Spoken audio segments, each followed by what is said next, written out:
इस संस्था का परिचय जाना, इस संस्था के कार्य को समझा। अब हम गीता दीदी द्वारा आत्मा का परिचय जानेंगे। आदरणीय गीता।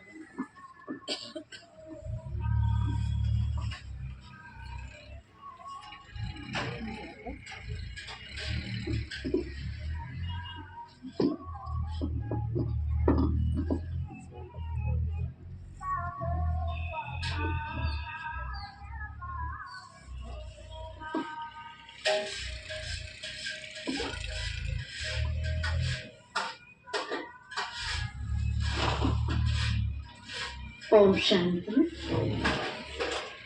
ओम शांति, ओम शांति। सभी परमपिता परमात्मा के अति लाडले, अति स्नेही पुराने बच्चे भी हैं, कुछ नए बच्चे भी हैं।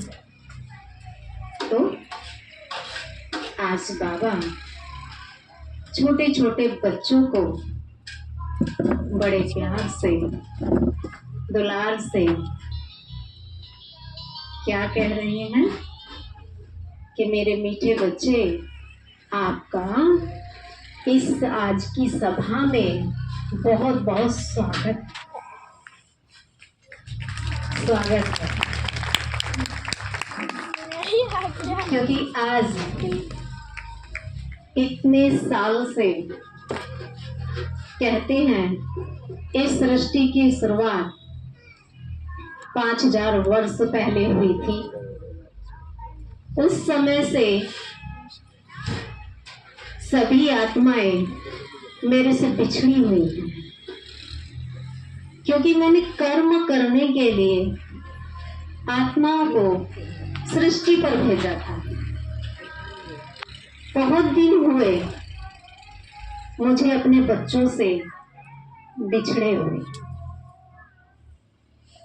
इसलिए मैं आज इस गांव में अपने बिछड़े हुए बच्चों से मिलने के लिए आया हूँ, मैसेज देने के लिए इन सभी आत्माओं के द्वारा।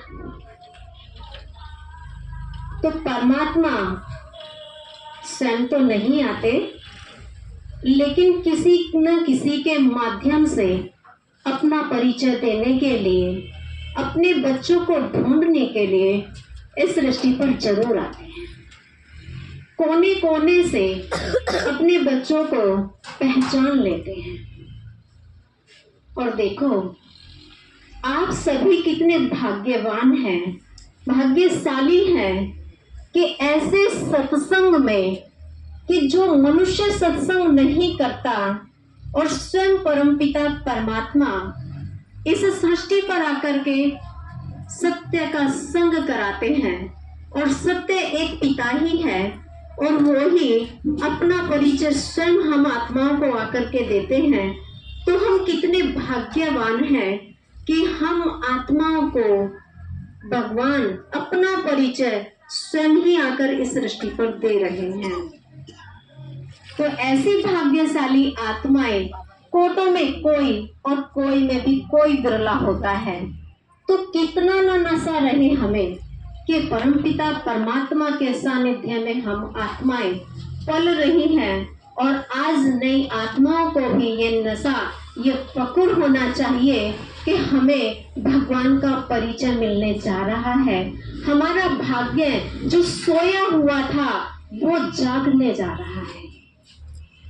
इतने समय से हम आत्माएं उस परमपिता परमात्मा के लिए भटक रही थी, और स्वयं वो भगवान हमारे लिए इस खरदोनी गांव में आ गया, है ना। होना सभी भाग्यशाली आत्माएं। जो नई आत्माएं आई हैं अपने आप को बहुत भाग्यशाली समझ रही हैं, अंदर गदगद हो रही हैं, वो हाथ उठाइए। अच्छा लग रहा है ना नयों को भी आकर के। तो इसलिए भगवान कहते हैं कि जैसे कि कहते हैं कि पत्ते को अगर सींचा जाए तो कभी फूल नहीं खिल सकता। पत्ते को अगर सींचा जाए तो कभी फूल नहीं खिल सकता, और जब तक आत्मा को न जाने तब तक परमात्मा से मिला नहीं जा सकता। तो जब तक हम स्वयं को न जानेंगे तब तक परमात्मा से हम मिल नहीं सकते। हम कब मिलेंगे परमात्मा से? जब हम स्वयं को जानेंगे। हमारे स्वयं का परिचय हमें स्वयं को ही होगा, क्योंकि हमने इस मनुष्य सृष्टि पर आकर के सबसे पहले यही गलती की है कि हम भगवान को तो भूले ही भूले, अपने आप को भी भूल गए। तो अपने आप को हम कैसे भूले? क्या समझा हमने अपने आप को? शरीर समझ बैठे। तो भगवान वही स्मृति दिलाने के लिए इस सृष्टि पर आए कि हम कौन हैं। हर समय हम मैं शब्द का यूज करते हैं। कैसे करते हैं? मैं आज फलाने गांव में जा रही हूँ, मेरा घर यहाँ है, मैं फलाने प्रोग्राम में, आज आप आए हैं तो घर पर कह करके आए होंगे, बताकर आए होंगे कि मैं फलानी जगह जा रही हूँ प्रोग्राम में। तो किस शब्द का यूज किया? मैं। और इसी को जानना जरूरी है। इस मैं ने ही हमें इतने बड़े ब्रह्म में डाल दिया कि हम भूल गए, खो गए। तो इसलिए ही भगवान हमें स्मृति दिलाता है कि बच्चे, ये मैं कहने वाली आखिर कौन है, क्या है, इसको जानना जरूरी है। तो कैसे जाने? तो मैं कहने वाली कौन है? एक चैतन्य शक्ति, ज्योति बिंदु आत्मा। तो हर वक्त हम यूज यही करते हैं, मेरा घर, मैं यहाँ, और मेरा वो, मेरा ये, मेरा नाम यह है, मैं फलाना हूँ, मैं डॉक्टर हूँ, मैं इंजीनियर हूँ, मैं यह हूँ। इस तरीके से हम कहते हैं। तो कभी यह तो नहीं कहा कि मैं कौन हूँ। मेरा कहा तो कभी घर को हम ये नहीं कहते मैं घर हूँ, नहीं। हम घर में रहते हैं, जिस घर में रहते हैं या जिस पंडाल में हम बैठे हैं तो क्या कहते हैं? हम इस पंडाल में बैठे हैं, मैं इस पंडाल में बैठी हूँ। तो क्या है ये पंडाल? क्या है? अलग। और मैं कौन हूँ? मैं कहने वाली एक अलग सत्ता हूँ। तो इसलिए कहते हैं कि वह मैं कहने वाली है आत्मा, चैतन्य शक्ति। अब आत्मा कैसी होती है? ज्योति बिंदु रूप। जैसे हम देखते हैं आकाश में स्टार होते हैं, तारे के माफिक, इस तरीके से आत्मा का हमारा अति सूक्ष्म रूप होता है, ज्योति बिंदु होती है, और वह एक चैतन्य शक्ति है। उस चैतन्य शक्ति के आप देखेंगे कि 3 शक्तियां होती हैं। कौन कौन सी हैं? जैसे कि मन, बुद्धि, संस्कार। ये हमारी आत्मा की 3 शक्तियां हैं। मन का कार्य क्या है? मन सोचता है, अच्छा भी सोचता है, बुरा भी सोचता है। कहते हैं कि मन तो चलायमान है, मन तो चंचल है, मन तो घोड़ा है। इस तरीके से कहते रहते हैं कि वो तो दौड़ता रहता है, कभी अच्छा भी सोचता है, कभी बुरा भी सोचता है। जैसे कि कहते हैं कि सागर में लहरें उठती हैं, ऐसे ही हमारे मन में भी क्या उठती हैं? लहरें उठती हैं, तरंगे उठती हैं, और कभी ऊंची और कभी नीची, कभी ज्यादा होगी, कभी कम होगी तरंग। तो ऐसे लहरें उठती रहती हैं। तो ऐसे ही मन में कभी अच्छे विचार भी आते हैं और कभी बुरे भी आते हैं, लेकिन उस पर कार्य कौन करती है? बुद्धि। बुद्धि निर्णय लेती है, पता है कि अच्छा कर्म क्या है और बुरा कर्म क्या है, लेकिन बुद्धि उस पर निर्णय लेती है, हमें यह काम करना है या वह काम करना है, अच्छा करना है या बुरा करना है। नॉलेज हमें होती है ये बुरा है, लेकिन फिर भी हम क्या कर देते हैं? बुरे की तरफ चल देते हैं। समझदारी से करते हैं तो कभी अच्छे की तरफ भी चल देते हैं। और जैसे कि दुनिया में भी कहते हैं कि कोई व्यक्ति अच्छा कर्म करता होगा। अच्छा कर्म मीन्स क्या? जैसे कि किसी की मदद करना, भूखे को खाना खिला देना, चलते को रोड पार करा देना, कर नहीं पा रहा हो तो किसी के पास कपड़े नहीं है उसको कपड़े दे देना,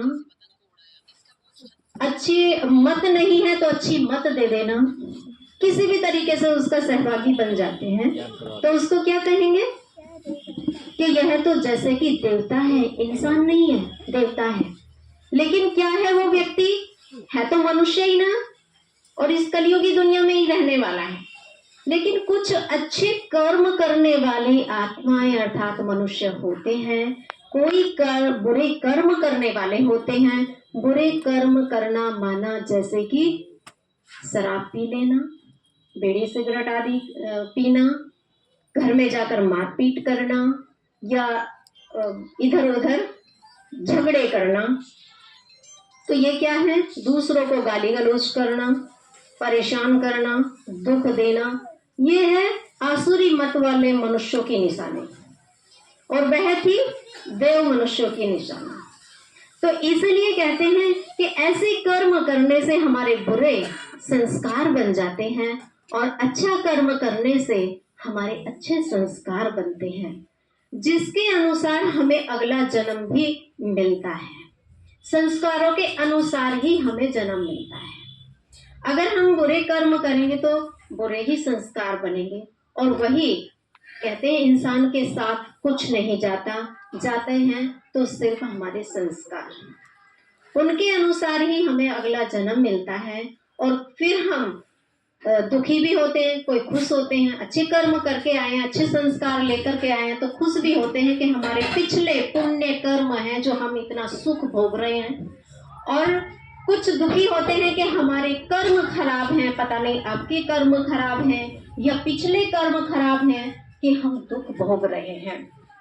तो यही स्मृति हमें भगवान दिलाते हैं कि बच्चे इस समय पर आपको अच्छे कर्म करने हैं, क्योंकि सृष्टि पर आए हुए हमें बहुत समय हो चुका है। हमने 63 जन्मों से हम पूरे कर्म करते आ रहे हैं।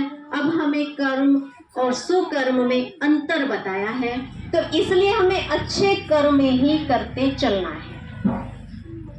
क्यों करते चलना है? क्यों हमें अपने संस्कार आसुरी संस्कार के बदले दैवी संस्कार बनाने हैं? क्योंकि यही एक पुरुषोत्तम संगम युग है हमारे पास अपने जीवन को परिवर्तन करने का।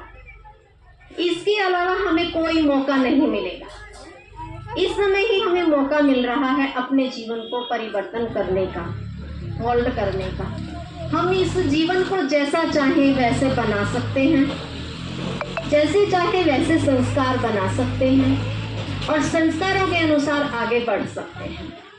तो कहते हैं कि ये 3 शक्तियां हमारी आत्मा की होती हैं, और वैसे ही कहा गया है कि आत्मा के 7 गुण भी होते हैं, जैसे कि आनंद, प्रेम, सुख, शांति, पवित्रता, ज्ञान और शक्ति। ये हमारी आत्मा के 7 गुण हैं। फिर दिखाया गया है कि हमारी आत्मा रहती कहाँ है, क्योंकि पता नहीं है हमारी आत्मा कहाँ रहती है।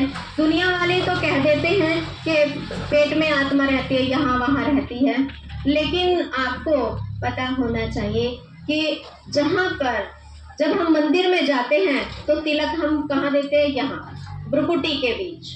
माताएं बहनें बिंदिया लगाती हैं भ्रुकुटी के बीच, पूरे चेहरे पे बिंदिया तिलक नहीं लगाया जाता। तो इसलिए कहते हैं कि यहाँ पर किसका निवास स्थान है? आत्मा।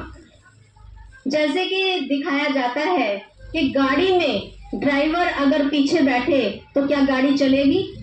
नहीं चलेगी ना।